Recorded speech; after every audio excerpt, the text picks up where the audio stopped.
अगर आप घर बनवाने जा रहे हैं तो ये वीडियो आपके लिए काफ़ी हेल्पफुल होने वाला है, क्योंकि यहाँ मैं आपको प्रीफैब हाउस के बारे में बताऊँगा कि आप कुछ दिनों में घर कैसे बना सकते हैं। आमतौर पर जब भी हम घर बनाने के लिए जाते हैं तो उसे बनाने के लिए हमें 6 से 8 महीने तक का समय लग जाता है। अब ऐसे में घर बनाने के लिए जो लागत है वो भी बहुत अच्छी खासी होती है। तो क्या कोई ऐसा ऑप्शन है जिसमें घर को बहुत ही कम समय के अंदर बनाया जा सकता है, घर बनाने की जो लागत है वो भी रेगुलर से कम हो सकती हो? तो दोस्तों इसके लिए आपके सामने सबसे बेस्ट विकल्प हो जाता है जो है pre fabrication house construction technology. यानी कि प्रीफैब हाउस, जब भी हमारी बाहरी देशों की बात करते हैं तो वहाँ पर बहुत सारे घर जो है वो लकड़ी की मदद से या तो प्रीफैब हाउस कंस्ट्रक्शन टेक्नोलॉजी की मदद से बनाए जाते हैं। जैसा कि चाइना की बिल्डिंग को देख लीजिए, यह 10 मंजिला बिल्डिंग सिर्फ एक दिन के अंदर ही बन के कंप्लीट हो चुकी है। तो सिर्फ जो चीज़ें वो पॉसिबल हो सकती है प्रीफैब हाउस कंस्ट्रक्शन टेक्नोलॉजी के साथ। अगर मैं आपसे कहूँ कि 2 दिन के अंदर ही आपका घर जो है वो बन के कंप्लीट हो जाएगा, आप उसमें रहने के लिए तीसरे दिन भी जा सकते हैं। और अगर आपको प्रीफैब हाउस कंस्ट्रक्शन की मौजूदगी पर कोई शक हो रहा है तो दोस्तों मैं आपको एक चीज़ बता देता हूँ, ये जो घर होते हैं ये आम घरों की तुलना में ज़्यादा भूकंप रोधी होते हैं। अब देखिए दोस्तों, इस हाउस कंस्ट्रक्शन टेक्नोलॉजी के जैसे कुछ फ़ायदे होंगे वैसे भी कुछ नुकसान भी होंगे, तो हम उन दोनों के बारे में इस वीडियो में जानेंगे दोस्तों। और साथ में हम ये भी देखेंगे अगर आप इन घरों को बनाने के बारे में सोच रहे हैं तो इन घरों को बनाने के लिए आपको कितना खर्च आ सकता है। तो ये जो प्रीफैब हाउस कंस्ट्रक्शन टेक्नोलॉजी है इसमें बेसिकली होता क्या है कि जो कोई भी सेक्शन होते हैं या फिर जो मॉडल होते हैं उन्हें फैक्ट्री में ही मैन्युफैक्चर किया जाता है, उन्हें साइट पर आकर असेंबल किया जाता है। इसी वजह से ये सभी जो चीज़ें हैं वो लगभग फैक्ट्री में ही कंप्लीट हो जाती है। साइट पर आने के बाद सिर्फ इन चीज़ों को असेंबल करना होता है, यानी कि जोड़ना होता है। तो दोस्तों और आपका घर जो है वो बन के कंप्लीट हो जाता है। अब प्रीफैब हाउस कंस्ट्रक्शन टेक्नोलॉजी में सबसे पहले साइट के ऊपर एक चीज़ बनानी पड़ती है, वो है प्रीफैब हाउस को रेस्ट करने के लिए जो फाउंडेशन ज़रूरी होता है उसे बनाना ज़रूरी होता है। जो रेगुलर घर होते हैं उनके कंपैरिजन में प्रीफैब हाउस का जो वेट होता है वो बहुत ही कम होता है दोस्तों। इसी वजह से फाउंडेशन को भी इतना हैवी बनाने की ज़रूरत नहीं पड़ती है। अब यहाँ पर सबसे पहले आपका स्ट्रक्चर जो है उसे कंप्लीट किया जाता है। जैसा कि आप देख सकते हो, इस स्ट्रक्चर को कंप्लीट करने के लिए अलग अलग चीज़ों का इस्तेमाल किया जाता है, जैसे कि एमएस के पाइप का इस्तेमाल किया जाता है, जीआई के मटेरियल का इस्तेमाल किया जाता है, बेसिकली प्लास्टिक के बोर्ड होते हैं, सीमेंट के बोर्ड होते हैं।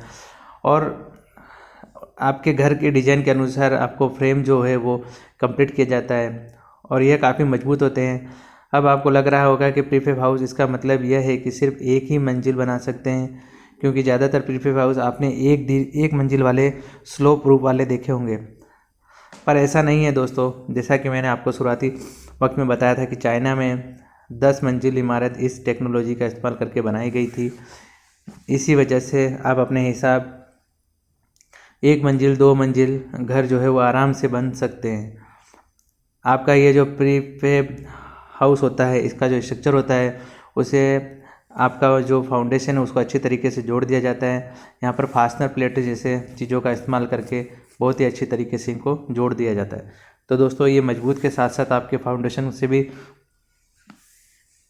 जुड़ा होता है, इसी वजह से ये कहीं पर भी नहीं जाता है। अगर अच्छे तरीके से काम किया हो तो जब भी इन घरों को टेक्निकली बनाया जाता है तो सभी लोड का कैलकुलेशन किया जाता है।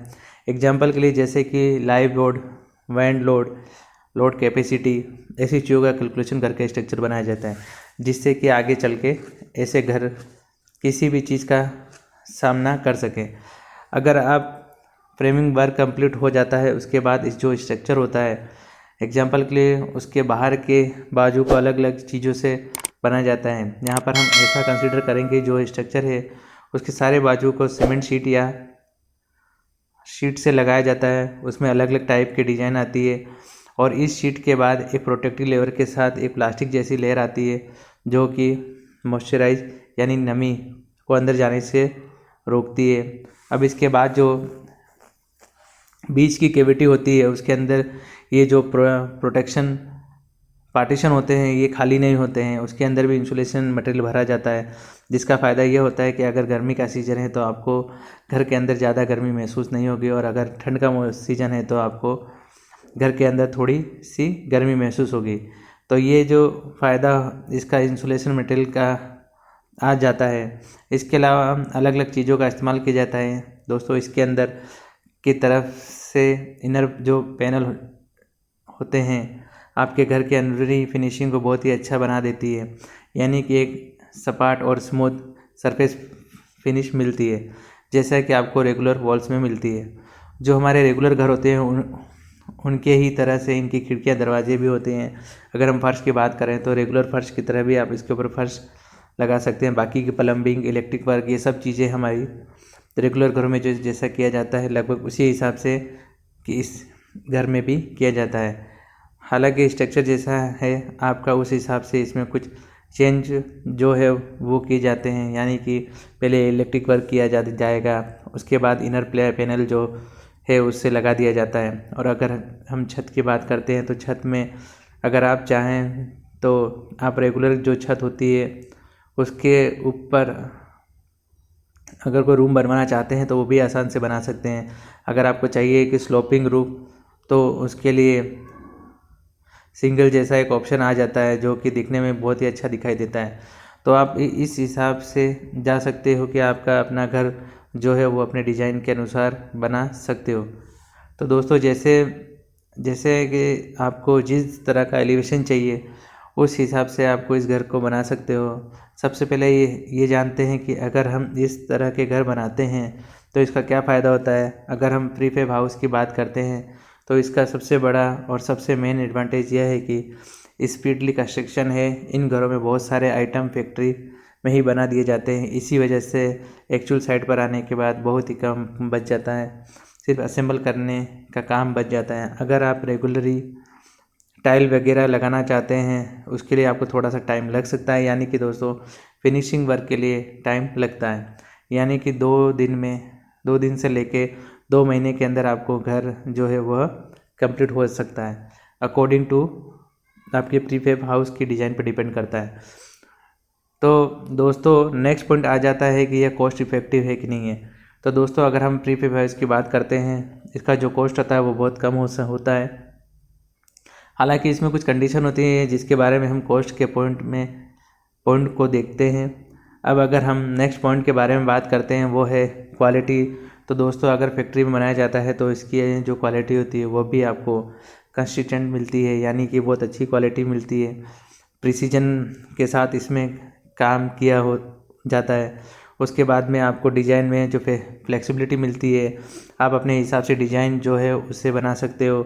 एक चीज़ जो हमने यहाँ पर देखी है, चाहे विंड लोड हो या चाहे अर्थ वेव हो या फिर बाकी चीज़ें हो, तो ऐसे हर वेदर का सामना भी आराम से कर सकते हैं, यानी कि ये इतने मजबूत और टिकाऊ होते हैं कि ये अगर भूकंप जैसी सिचुएशन हो तो उस जगह काफ़ी मजबूत माने जाते हैं। रेगुलर घर से भी इनकी लाइफ की बात करें तो इनकी लाइफ की बात करें तो 40 से 50 साल तक आराम से इसको कंसीडर कर सकते हैं। दूसरा फ़ायदा यह है कि इसके बाद भी इसका जो मटेरियल होता है वो बहुत ही बार बार यूज़ भी किया जा सकता है, यानी कि 70% इस घर का मटेरियल रिसाइकल होते हैं, यानी कि आप वापस इन मटेरियल का इस्तेमाल करके इन्हें प्रीफैब हाउस के में एक फ़ायदा मिल जाता है कि आप जो स्ट्रक्चर टेम्परेरी हिसाब से बनवा रहे हो, यानी कि आगे चल के आपको स्ट्रक्चर दूसरी जगह पर शिफ्ट करना है तो ऐसी जगह प्रीफैब हाउस में ये चीज़ें आसानी से कर सकते हो। हालांकि इनका इस्तेमाल कॉमर्शियल पर्पस के लिए बहुत ही बेस्ट हो सकता है, क्योंकि हमने ये देखा है कि जो कॉमर्शियल जगह होती है वहाँ पर 5-10 साल के बाद जो वो रिक्वायरमेंट चेंज होने लगती है। यानी पहले आपने देखा होगा कि जो शॉप्स थे उनकी हाइट जो थी वो 10 फीट रखी जाती थी। आजकल बड़े साइज़ के शॉप और ट्रेंड आ चुका है। ऐसे में अगर आप रेगुलर घरों को तोड़ के उसकी हाइट बढ़ाना काफ़ी आजकल डिफ़िकल्ट हो गया। उसकी बजाय अगर आप प्रीफैब हाउस है तो उनको आसानी से आप उन हाइट को बढ़ा सकते हैं, आपकी रिक्वायरमेंट के अनुसार भी बना सकते हैं। यह भी एक फ़ायदा आ जाता है। चलिए अब बात करते हैं डिसएडवांटेज के बारे में। तो सबसे पहला डिसएडवांटेज यह है कि ये घर होते हैं इन्हें प्रॉपर तरीके से बनाने वाले बहुत कम कंपनियां मार्केट में अवेलेबल है, जिस वजह से कुछ लोग अपने हिसाब से इन घरों को बनाने की कोशिश करते हैं, जिससे उनको क्वालिटी अच्छी नहीं मिल पाती है। इसी वजह से प्रीफैब हाउस का कंस्ट्रक्शन, इसका नाम जो है वो बहुत ख़राब हो जाता है। लोग कहते हैं कि यह जो घर है ये टिकते नहीं हैं, इनमें आगे चलकर लीकेज जैसी समस्या का सामना हो सकता है। उसके बाद में ये जो सीमेंट पैनल वगैरह होते हैं उनमें क्रैक आ जाते हैं। ये चीज़ें इसी वजह से होती है क्योंकि प्रॉपर तरीके से काम नहीं किया होता है, और इसी वजह से इस तरह की समस्याएं देखी जाती है।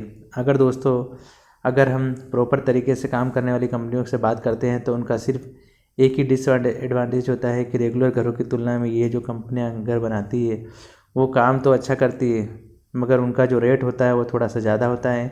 तो इसी वजह से ये आम इंसान अगर इन घरों को बनाना चाहता है तो वो इस सोचेगा कि क्यों ना मैं रेगुलर घर ही बना दूँ, क्योंकि अगर उसका खर्च कम आ रहा है, इसका खर्च ज़्यादा आ रहा है, तो क्यों ना मैं ट्रेडिशनल या जो कंस्ट्रक्शन मेथड है उसकी तरफ जाना बेहतर होगा। तो यह एक प्रैक्टिकल प्रॉब्लम है जो कि प्रीफैब हाउस कंस्ट्रक्शन टेक्नोलॉजी में आजकल देखा जा रहा है। अब यहाँ पर जो भी कॉस्ट का पॉइंट है उसके लिए आपको यह भी समझना ज़रूरी है कि आप किस टाइप का प्रीफैब हाउस कंस्ट्रक्शन बनाते हैं या घर बनाते हैं या डिज़ाइन बनवाते हैं, उसका कॉस्ट डिपेंड होता है। अगर आप बहुत ही हेवी मटेरियल का इस्तेमाल कर दोगे तो इसका कॉस्ट जो है वो बढ़ जाएगा। अगर आप लाइट वेट का डिज़ाइन रखोगे तो इसका कॉस्ट जो है बहुत कम हो जाएगा। हालांकि प्रीफैब हाउस टेक्नोलॉजी एक अच्छी अपॉर्चुनिटी है, जो लोग इस लाइन में काम करना चाहते हो वो आगे चलकर इन घरों का इस्तेमाल ज़्यादा बढ़ने लगेगा। जितना ज़्यादा इस्तेमाल होगा उतना ज़्यादा कंस्ट्रक्शन टेक्नोलॉजी की जो कॉस्ट है वो बहुत कम हो सकती है। अब अगला डिसएडवांटेज यह आ जाता है कि यह इजीली अवेलेबल नहीं है, चाहे वो ग्रामीण इलाका हो चाहे वो कुछ और जगह बिल्कुल भी अवेलेबल नहीं है। फिर भी इनकी सर्विस आपको जल्दी नहीं मिलती है, तो एक बड़ा डिसएडवांटेज है इसमें देखा गया है। तो चलिए अब बात करते हैं जो प्रीफैब हाउस होते हैं इन्हें बनाने में के लिए कितना खर्च आ सकता है। तो सबसे पहली चीज़ प्रीफैब हाउस में सबसे मेन इम्पोर्टेंट पॉइंट होता है, उसके ऊपर कॉस्ट डिपेंड होता है। वह यह है कि कौन से टाइप का प्रीफैब हाउस बनाने वाले हो, उसके ऊपर जो कॉस्ट है वो उसी पर डिपेंड होता है। अगर हम अप्रॉक्सीमेटली देखते हैं कि जो जनरल हमारे यहाँ पर प्रीफैब हाउस बनाए जाते हैं उनके कॉस्ट के बारे में देखते तो उनका जो कॉस्ट होता है वह 1400 रुपये पर स्क्वायर फीट से लेकर 3000 रुपये पर स्क्वायर फीट तक आ सकता है। तो जी हाँ दोस्तों, रेगुलर घरों की तरह ही इनका रेट होता है, यानी कि अगर आप 1000 स्क्वायर फीट घर प्रीफैब हाउस कंस्ट्रक्शन टेक्नोलॉजी के द्वारा बनवाते हैं तो आपको कम से कम 14 लाख रुपए से लगा के 30 लाख रुपए तक खर्चा आ सकता है। अब ये जो चीज़ खर्च है बहुत सारे फैक्टर के ऊपर डिपेंड करता है, जैसे कि कौन से टाइप का आप प्रीफैब हाउस बनाने वाले हो, कौन सी कंपनी से बनवाने वाले हो, उसके बाद आप कौन सा मटेरियल इस्तेमाल करने वाले हो। ऐसे बहुत सारे फैक्टर हैं जो इसके ऊपर कॉस्ट डिपेंड होता है। अब यहाँ पर दोस्तों मैं ये बताने वाला हूँ कि प्रीफैब हाउस को बनाना चाहते हो या फिर नहीं, कमेंट बॉक्स में कमेंट करके ज़रूर लिखिए दोस्तों। और ये टेक्नोलॉजी जो है अभी फ़िलहाल हमारे यहाँ पर ज़्यादा कंपनियाँ नहीं बना रही है। जितनी ज़्यादा कंपनी इन्हें बनाना स्टार्ट कर देगी, कस्टमाइजेशन ज़्यादा हो सकता है, उसके बाद में कॉस्ट भी डिक्रीज होने के चांसेस बढ़ जाते हैं। तो इस तरीके की चीज़ें हो सकती हैं। तो आपके क्या विचार हैं आप कमेंट बॉक्स में कमेंट करके बताइए। अगर वीडियो आपको अच्छा लगा हो तो प्लीज़ मेरे चैनल को लाइक सब्सक्राइब और कमेंट करके बताइए आपको ये जानकारी कैसे लगी। नमस्कार।